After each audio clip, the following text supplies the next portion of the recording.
গল্পের নাম এক কাপ চা। একদিন এক গরিব ছেলে একটা দোকানের সামনে দাঁড়িয়ে চুপচাপ চায়ের দিকে তাকিয়েছিল।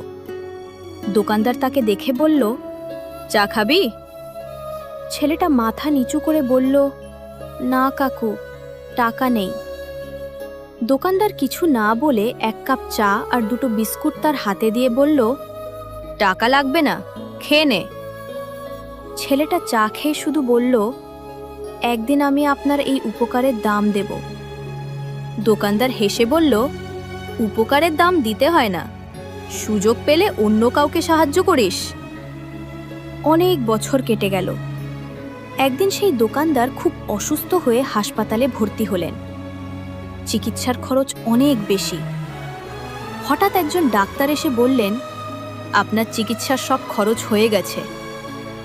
দোকানদার অবাক হয়ে জিজ্ঞেস করলেন, কে দিল?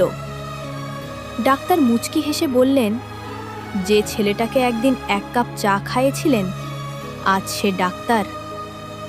জীবনে ভালো কাজ কখনো হারিয়ে যায় না।